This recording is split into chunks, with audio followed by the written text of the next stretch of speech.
ശാപക്കുഴിയിൽ നിന്നേറ്റിയതാ N കാൽകളെ തിരിമേൽ നിർത്തി N ജനത്തെ സുസ്ഥിരമാക്കിയതാ N കാൽകളെ തിരിമേൽ നിർത്തി എൻ ജനത്തെ സുസ്ഥിരമാക്കിയതാ ഞാനെങ്ങനെ നിന്നെ സ്തുതിക്കാതിരിക്കുമെന്നുടയവനേ ഞാനെങ്ങനെ നിന്നെ സ്തുതിക്കാതിരിക്കുമെന്നുടയവനേ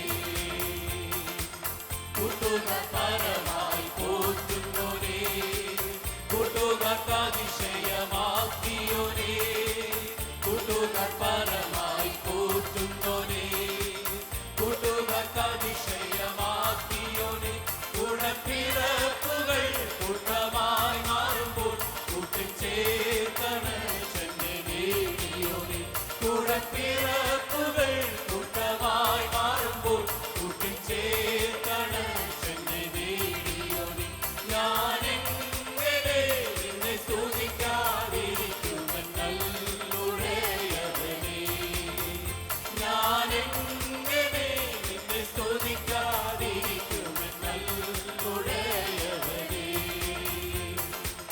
എന്റെ വിശ്വാസം കേട്ടവനേ എന്നീടും കണ്ടവനേ എന്റെ വിശ്വാസം കേട്ടവനേ എന്നീടും കണ്ടവനേ എന്നിലാകത്തെ വ്യക്തമായി മാറ്റിയ എന്റെ പൊന്നുനാഥനെ ധ്യാനിക്കുമ്പോൾ എന്നിലാകത്തെ വ്യക്തമായി മാറ്റിയ എന്റെ പൊന്നുനാഥനെ ധ്യാനിക്കുമ്പോൾ ഞാനെങ്ങനെ നിന്നെ സ്തുതിക്കാതിരിക്കുമെന്നുടയവനേ ഞാനെങ്ങനെ നിന്നെ സ്തുതിക്കാതിരിക്കുമെന്നുടയവനേ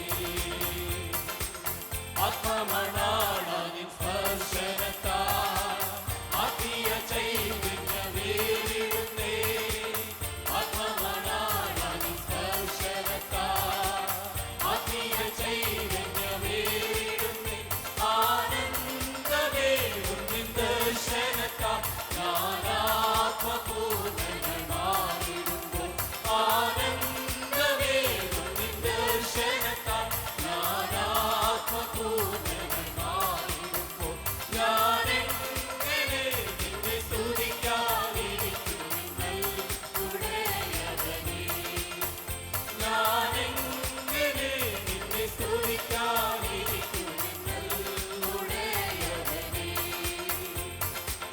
പാപത്തിൽ നിന്നെന്നെ രക്ഷിച്ചതാ ശാപക്കുഴിയിൽ നിന്നേറ്റിയതാ പാപത്തിൽ നിന്നെന്നെ രക്ഷിച്ചതാ ശാപക്കുഴിയിൽ നിന്നേറ്റിയതാ എൻ കാൽകളെ തിരിമേൽ നിർത്തി എന്റെ മനത്തെ സുസ്ഥിരമാക്കിയതാ എൻ കാൽകളെ തിരിമേൽ നിർത്തി എന്റെ മനത്തെ സുസ്ഥിരമാക്കിയതാ ഞാനെങ്ങനെ നിന്നെ സ്തുതിക്കാതിരിക്കുമെന്നുടയവനേ ഞാനെങ്ങനെ നിന്നെ സ്തുതിക്കാതിരിക്കുമെന്നുടയവനേ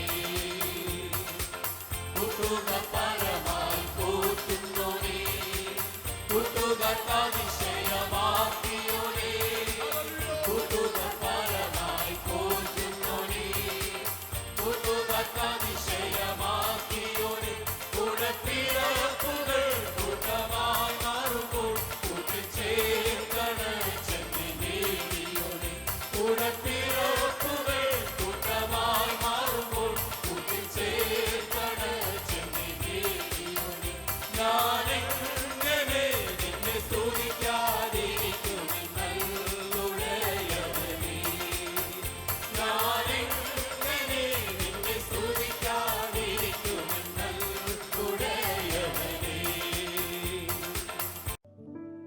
2 പത്രോസിന്റെ ലേഖനം 3-ാം അധ്യായത്തിന്റെ 13-ാമത്തെ വാക്യം.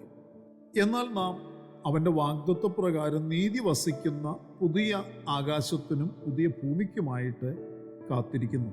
ജീവവചന ധ്യാന ചിന്തയിലേക്ക് എല്ലാ പ്രിയപ്പെട്ടവർക്കും സ്വാഗതം. നിലനിൽക്കുന്ന വാഗ്ദത്തങ്ങൾ എന്നൊരു വിഷയം ഈ വാക്യത്തെ ആധാരമാക്കി ചിന്തിക്കുവാൻ താല്പര്യപ്പെടുകയാണ്.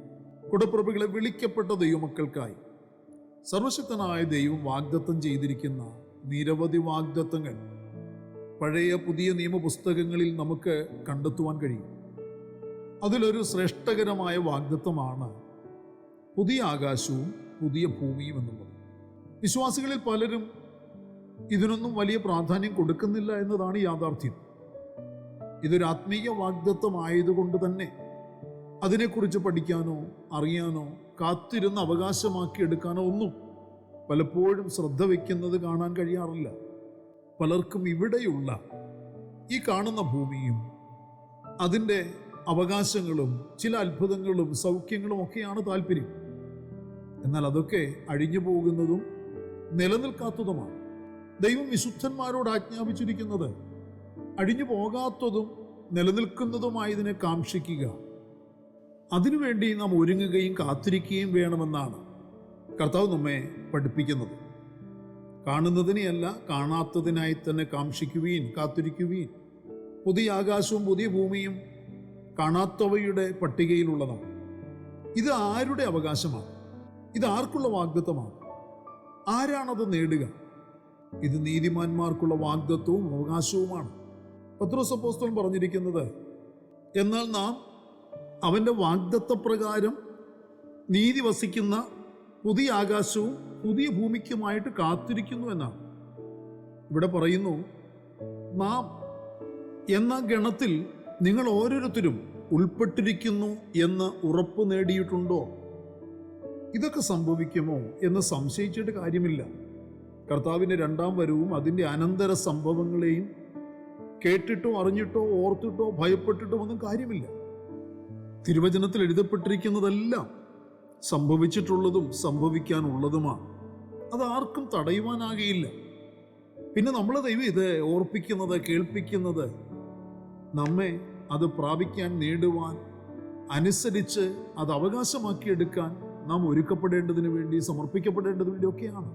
പ്രിയർ, ഇന്ന് നാം കാണുന്ന ഈ ആകാശവും ഭൂമിയും കൊടുമുഴക്കത്തോടെ ഒഴിഞ്ഞു പോകും. തിരുവചനത്തിൽ വായിക്കുന്നു, കർത്താവിൻ്റെ ദിവസമോ കള്ളനെ പോലെ വരും. അന്ന് ആകാശം കൊടുമുഴക്കത്തോടെ ഒഴിഞ്ഞു പോകും, മൂലപദാർത്ഥങ്ങൾ കത്തിയഴുകയും ഭൂമിയും അതിലുള്ള പണികളും വെന്തുപോകുകയും ചെയ്യും. ഇങ്ങനെ ഇവയൊക്കെയും അഴിവാനുള്ളതായിരിക്കുക, ആകാശം ചുട്ടഴിവാനും മൂലപദാർത്ഥങ്ങൾ വെന്തുരുകുവാനുമുള്ള ദൈവ ദിവസത്തിൻ്റെ വരവ് കാത്തിരുന്നും ബന്ധപ്പെടുത്തിയും കൊണ്ട് നിങ്ങൾ എത്ര വിശുദ്ധ ജീവനവും ഭക്തിയും ഉള്ളവർ ആയിരിക്കണം. 2 പത്രോസിന്റെ ലേഖനം 3-ാമത്തെ അധ്യായത്തിൽ ഇങ്ങനെയാണ് നമ്മൾ വായിക്കുന്നത്. എന്നാൽ വിശ്വാസത്താൽ നീതീകരിക്കപ്പെടുകയും ദൈവവചനത്താലും ആത്മാവിനാലും വിശുദ്ധീകരിക്കപ്പെട്ടുകൊണ്ടിരിക്കുന്നവരുമായ ദൈവമക്കൾക്ക് വേണ്ടി സൃഷ്ടിതാവായ ദൈവം ഒരു പൊതുവാന ഭൂമിയെ സൃഷ്ടിക്കുമെന്ന് പഴയ നിയമ എഴുത്തുകളിലും എഴുതിയിട്ടുണ്ട്. ഇന്നത്തെ ഭൂമിയും ആകാശവും അശുദ്ധിയുടെ, മ്ലേച്ഛതയുടെ മണ്ഡലമായിരിക്കുകയും ഇവിടെ നീതി ഇല്ലാതിരിക്കുകയും നീതി നിഷേധിക്കപ്പെടുകയും ഒക്കെ ചെയ്തുകൊണ്ടിരിക്കുമ്പോൾ ദൈവത്തിൻ്റെ നീതിമാന്മാർക്ക് വേണ്ടി നീതി വസിക്കുന്ന പുതിയ ആകാശവും പുതിയ ഭൂമിയും ഒരുക്കപ്പെടുവാൻ പോകുന്നു. ആ പുതുവാന ഭൂമിയിലേക്ക് നാം പ്രവേശിക്കപ്പെടും. ഇതാണ് വാഗ്ദത്തം. യെശയ്യാപ്രവചനത്തിൽ വായിക്കുന്ന, ഇതാ ഞാൻ പുതിയ ആകാശവും പുതിയ ഭൂമിയും സൃഷ്ടിക്കുന്നു, മുമ്പിലത്തവ ആരും ഓർക്കുകയില്ല, ആരുടെയും മനസ്സിൽ വരികയുമില്ല. യെശയ്യാവ് 65-ാമത്തെ അധ്യായത്തിലെ വാക്യമാണ്. ഞാൻ ഉണ്ടാക്കുന്ന പുതിയ ആകാശവും പുതിയ ഭൂമിയും എൻ്റെ മുൻപാകെ നിലനിൽക്കുന്നത് പോലെ നിങ്ങളുടെ സന്തതിയും നിങ്ങളുടെ പേരും നിലനിൽക്കും എന്ന് യഹോവയുടെ അരുളപ്പാട്. യെശയ്യാവ് 66-ാമത്തെ അധ്യായത്തിൽ ഇങ്ങനെയാണ് വായിക്കുന്നത്. ഈ വാഗ്ദത്തങ്ങൾ നിറവേറുന്നതിനെപ്പറ്റി കർത്താവ് വെളിപ്പെടുത്തിയിരിക്കുന്ന വാക്യം കൂടി ഒന്ന് ശ്രദ്ധിക്കുക. ഞാൻ പുതിയ ആകാശവും പുതിയ ഭൂമിയും കണ്ടു, 1-ാമത്തെ ആകാശവും 1-ാമത്തെ ഭൂമിയും ഒഴിഞ്ഞുപോയി.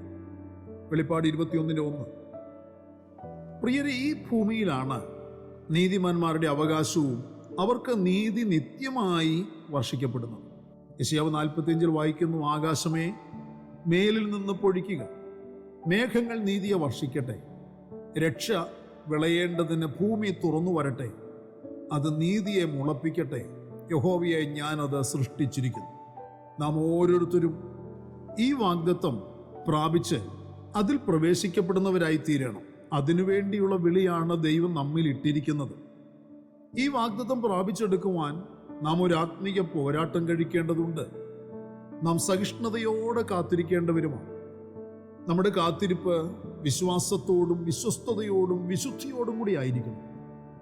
അബ്രഹാമിനും തൻ്റെ കൂടെ വാഗ്ദത്തത്തിന് കൂട്ടവകാശികളുമായിരുന്ന ഇസഹാക്കിനെ കുറിച്ചും യാക്കോബിനെ കുറിച്ചും പറഞ്ഞിരിക്കുന്നത് അവർ വാഗ്ദത്തത്തിനായി കാത്തിരിക്കുന്നവരായിരുന്നു എന്നാണ്. എബ്രായ ലേഖനത്തിൽ വായിക്കുന്ന, വിശ്വാസത്താൽ അബ്രഹാം തനിക്ക് അവകാശമായി കിട്ടുവാനിരുന്ന ദേശത്തേക്ക് യാത്രയാകുവാൻ വിളിക്കപ്പെട്ടാറെ അനുസരിച്ച് എവിടേക്ക് പോകുന്നു എന്നറിയാതെ പുറപ്പെട്ടു. വിശ്വാസത്താൽ അവൻ വാഗ്ദത്ത ദേശത്ത് ഒരന്യദേശത്തെന്ന പോലെ ചെന്ന് വാഗ്ദത്തത്തിന് കൂട്ടവകാശികളായി ഇസഹാക്കിനോടും യാക്കോബിനോടും കൂടെ കൂടാരങ്ങളിൽ പാർത്തുകൊണ്ട് ദൈവം ശില്പിയായി നിർമ്മിച്ചതും അടിസ്ഥാനമുള്ളതുമായ നഗരത്തിനായി കാത്തിരുന്നു. എബ്രായ ലേഖനം 11-ാം അധ്യായത്തിൽ ഇതിനെക്കുറിച്ച് സവിസ്തരം പ്രതിപാദിക്കുന്നു. പ്രിയരെ, നാമും ഇവിടെ ഈ ഭൂമിയിൽ അന്യരും പരദേശികളുമാണെന്ന് ഏറ്റുപറഞ്ഞുകൊണ്ട് വേണം അതേ ദർശനത്തോടെ ജീവിക്കേണ്ടത്. ദൈവം നമുക്കായി ഒരു വാഗ്ദത്ത പൊതുവാന ഭൂമിയും അതിലെ അവകാശങ്ങളും ഒരുക്കുന്നുണ്ട്. അതിനായി നാം പ്രത്യാശയോട് ഒരുങ്ങുവാൻ ഓരോ ദിവസവും സമർപ്പിക്കുന്നവരാകും. കൂടപ്പിറപ്പുകളെ, നമ്മുടെ കാത്തിരിപ്പ് നിലനിൽക്കുന്നതും നശിക്കാത്തതുമായ വാഗ്ദത്തങ്ങൾക്ക് വേണ്ടിയുള്ളതാകണം. നമ്മെ അതിനായി ദൈവം തിരഞ്ഞെടുത്തിരിക്കുന്നു എന്ന ബോധ്യത്തോടെ ഇതുവരെ കണ്ടിട്ടില്ലാത്ത ആ വാഗ്ദത്തത്തിന് ഞാനും കൂട്ടവകാശിയാണ് എന്ന വിശ്വാസത്തോടെ ആത്മീയരായി ഓരോരുത്തരും തങ്ങളുടെ ആത്മീയ ഉത്തരവാദിത്തങ്ങൾ നിറവേറ്റിയെടുക്കുക. ഈ വാഗ്ദത്തങ്ങൾ കൂടപ്പിറപ്പുകളെ നമ്മുടെ നിക്ഷേപമാണ്. പ്രാർത്ഥനയ്ക്കായി നമ്മുടെ കണ്ണുകളെ അടയ്ക്കും. പരിശുദ്ധനായ ഞങ്ങളുടെ സ്വർഗീയ കർത്താവേ, അനുഗ്രഹീതമായ നല്ല ദിവസം പ്രഭാതത്തിൽ ദൈവത്തിന് മാറ്റമില്ലാത്ത തിരുവചനം ഞങ്ങളുടെ ശ്രദ്ധയോടെ കേൾക്കുവാൻ, ധ്യാനിക്കുവാൻ ഞങ്ങളുടെ ജീവിതത്തിൽ നൽകി തന്ന ഈ നല്ല അനുഗ്രഹത്തിനും അവസരത്തിനുമായി നന്ദിയോടെ സ്തോത്രം ചെയ്യുന്നു. ഞങ്ങളുടെ മക്കൾക്ക് വേണ്ടി പ്രാർത്ഥിക്കുന്നു. ജനം അനുഗ്രഹിക്കപ്പെടുവാൻ, ജനം വിടുവിക്കപ്പെടാൻ ഇടയാക്കണമേ. കാണുന്നതിനെ അല്ലപ്പ, കാണാത്ത കാര്യങ്ങൾ, കാണാത്ത വാഗ്ദത്തങ്ങൾ, നിത്യമായ വാഗ്ദത്തങ്ങൾ, നിലനിൽക്കുന്ന വാഗ്ദത്തങ്ങൾ ഞങ്ങൾക്കുള്ളത് കൊണ്ട്, ഞങ്ങൾക്ക് നൽകപ്പെട്ടിരിക്കുന്നതുകൊണ്ട്, ഞങ്ങൾക്കതിന് വിളിയുള്ളത് കൊണ്ട് ഞങ്ങളങ്ങേ സ്തുതിക്കുന്നു. ആകയാൽ കർത്താവെ, അഴിഞ്ഞു പോകാത്തതായി നിലനിൽക്കുന്ന ഈ വാഗ്ദത്തങ്ങൾ അവകാശമാക്കിയെടുക്കുവാൻ ക്ഷമയോടെ, സമർപ്പണത്തോടെ, ഒരുക്കത്തോടെ, വിശുദ്ധിയോടെ, വേർപാടോടെ ആരാധിച്ച്, സമർപ്പിച്ച്, അങ്ങേ സ്നേഹിച്ച്, സേവിച്ച് ജീവിക്കുവാൻ ഈ ദിവസങ്ങളിൽ ഞങ്ങളെ കൂടുതലായി ശക്തീകരിക്കണമേ, ബലപ്പെടുത്തണമേ എന്ന് പ്രാർത്ഥിക്കുന്നു. ഇന്നിൻ്റെ മറുപടികളും വിടുതലുകളും ആഗ്രഹിക്കുന്ന അങ്ങയുടെ കുഞ്ഞുങ്ങളുടെ മേൽ കർത്താവ് ഇത് കൽപ്പിച്ചയക്കണമേ. സൗഖ്യമില്ലാത്തവർ സൗഖ്യം പ്രാപിക്കട്ടെ. പിന്മാറ്റക്കാർ മടങ്ങി വരട്ടെ. ദൈവകൃപ കൊണ്ട് എല്ലാവരും നിറയട്ടെ. തലമുറകൾ വിടുവിക്കപ്പെടട്ടെ. മഹത്വം അങ്ങയ്ക്കപ്പച്ച സകലതും ഞങ്ങൾക്ക് വേണ്ടി ജീവൻ തന്നു യേശു കർത്താവിന് ധന്യമായ നാമത്തിൽ താഴ്മയോട് അപേക്ഷിക്കുന്നു. ദയ തോന്നി കേൾക്കുമാറാകണമേ. ആമേൻ. പ്രിയ വചനങ്ങളാൽ പരിശുദ്ധനായ കർത്താവ് എല്ലാവരെയും അനുഗ്രഹിക്കട്ടെ. നമ്മുടെ വാഴ്ത്തപ്പെട്ട കർത്താവിൻ്റെ വരവ് അടുത്തിരിക്കുന്നതിനാൽ അവൻ്റെ വരവിന് വേണ്ടി നമുക്ക് ഒരുങ്ങി കാത്തിരിക്കാം. മാറാനാഥ.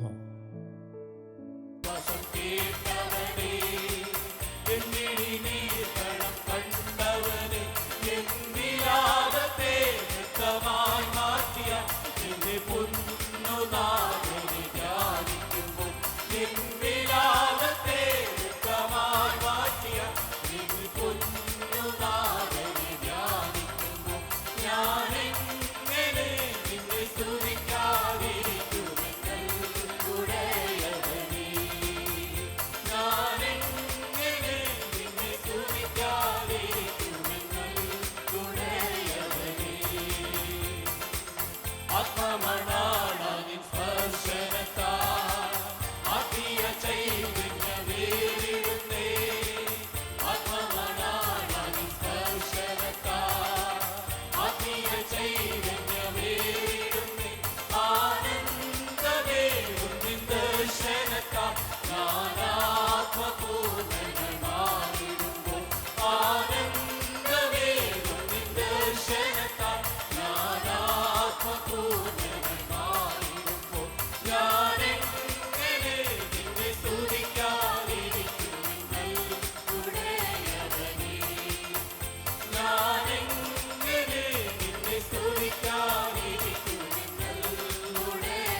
ശവക്കുഴിയിൽ നിന്നേറ്റിയതാ, പാപത്തിൽ നിന്നെന്നെ രക്ഷിച്ചതാ.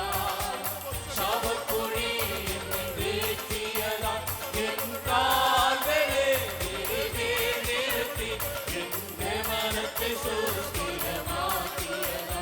എൻ കാൽകളെ തിരികെ നിർത്തി, എന്റെ മനത്തെ സുസ്ഥിരമാക്കിയതാ. ഞാനെങ്ങനെ നിന്നെ സ്തുതിക്കാതിരിക്കുമെന്നുടയവനേ, ഞാനെങ്ങനെ നിന്നെ സ്തുതിക്കാതിരിക്കുമെന്നുടയവനേ. കൂട്ടുക പരമായി കൂട്ടുന്നോനേ, കൂട്ടുക